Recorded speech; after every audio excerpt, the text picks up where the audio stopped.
देहरादून लुट रहा है, लेकिन कहीं शब्द नहीं है। कांग्रेस के नेता जो भारतीय जनता पार्टी पर सैनी धाम के में राजनीति करने का आरोप लगा रहे हैं, उनसे पूछना चाहते हैं कि जब उनकी सरकार थी वो कहाँ गए। उत्तराखंड वीरों की धरती, जहां हर 5वें घर से कोई न कोई फौज में देश की सेवा कर रहा है। यहां देहरादून के गुनियाल गांव में बन रहा सैन्य धाम, एक ऐसा स्मारक जो शहीदों की याद में 5वां धाम बनने का सपना लिए शुरू हुआ था। प्रधानमंत्री नरेंद्र मोदी की परिकल्पना, सीएम पुष्कर सिंह धामी की निगरानी और सैनिक कल्याण मंत्री गणेश जोशी का ड्रीम प्रोजेक्ट। मकसद था कि 4 धाम की तरह लोग यहाँ भी आए, शहीदों की वीर गाथाएं सुने, उनकी मिट्टी को नमन करें। लेकिन अब ये सपना सवालों के कटघरे में है।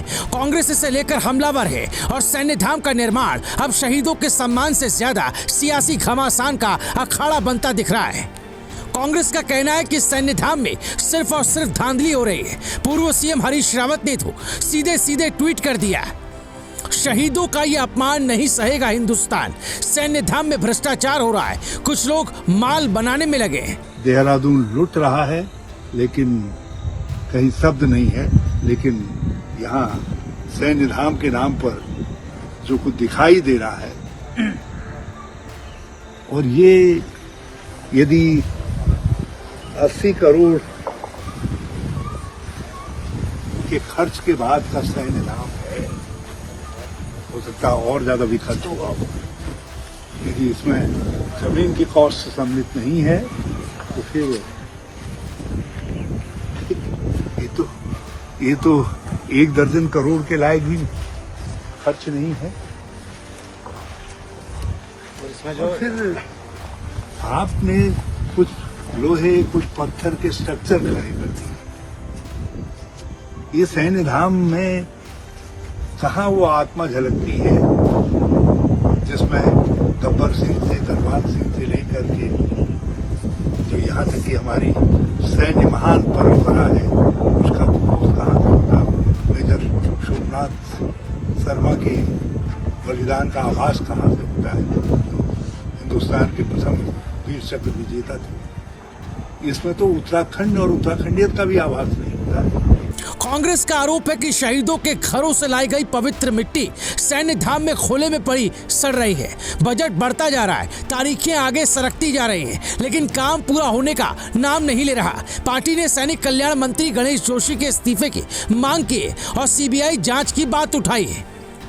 सैनिक प्रकोष्ठ के साथ कांग्रेस ने सैन्य धाम पर धरना भी दिया और सवाल पूछा, कब तक यह अधूरा सपना सिर्फ कागजों पर सजेगा? क्या ये शहीदों का सम्मान है या सत्ता का खेल?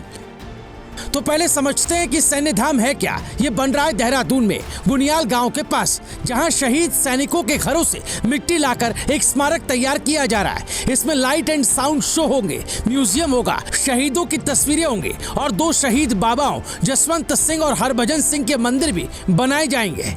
साथ ही INS विक्रांत का मॉडल भी यहाँ देखने को मिलेगा। 2021 में शुरू हुई शहीद सम्मान यात्रा के तहत पूरे देश से 1700 से ज्यादा शहीदों के घरों की मिट्टी यहाँ लाई गई। मकसद था कि सैन्य धाम उत्तराखंड की सैनिक विरासत का प्रतीक बने। लेकिन अब सवाल ये है कि क्या ये सिर्फ एक सियासी नारा बनकर रह गया? अब बात करते हैं पैसे की। 2023 में गणेश जोशी ने कहा था कि सैन्य धाम का 40% काम पूरा हो चुका है और बजट की कोई कमी नहीं। मुख्यमंत्री धामी ने भी आश्वासन दिया था कि पैसों की दिक्कत नहीं होगी, लेकिन सटीक लागत का आंकड़ा अभी तक साफ नहीं है।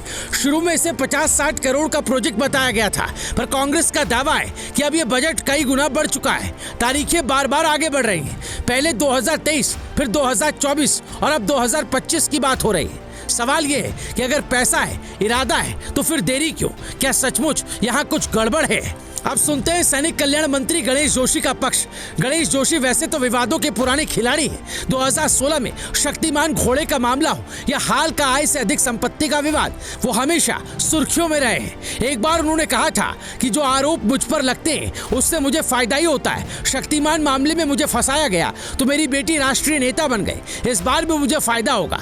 ये बयान सुनकर लगता है जोशी साहब को भ्रष्टाचार के आरोपों से ज्यादा अपनी सियासी चमक की चिंता है। लेकिन शहीदों की मिट्टी और सैन्य धाम पर उठ रहे सवालों पर उन्होंने क्या कहा, ये आपको सुनाते हैं। कांग्रेस के नेता जो भारतीय जनता पार्टी पर सैन्य धाम के में राजनीति करने का आरोप लगा रहे हैं, हम उनसे पूछना चाहते हैं कि जब उनकी सरकार थी वो कहाँ गए, कहाँ थे। और ऐसे में कांग्रेस जब बनकर तैयार हो गया तो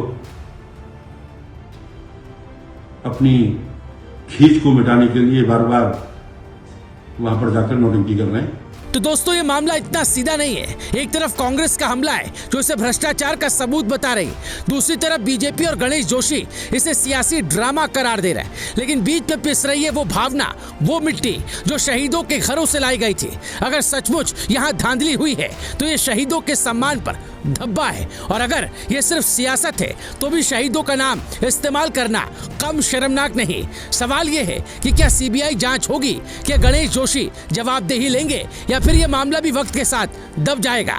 आप क्या सोचते हैं? सैन्य धाम शहीदों का सम्मान बनेगा या सत्ता की सियासत का शिकार? हमें बताएं, क्योंकि ये खबर सिर्फ खबर नहीं है, ये उस धरती की आवाज है जहां वीरों की शहादत आज भी गूंजती है। इस वीडियो को ज्यादा से ज्यादा शेयर करें। ऐसे ही खबरों और अपडेट्स के लिए आप देखते रहिए रायशुमारी। हमारे चैनल को अभी सब्सक्राइब करें।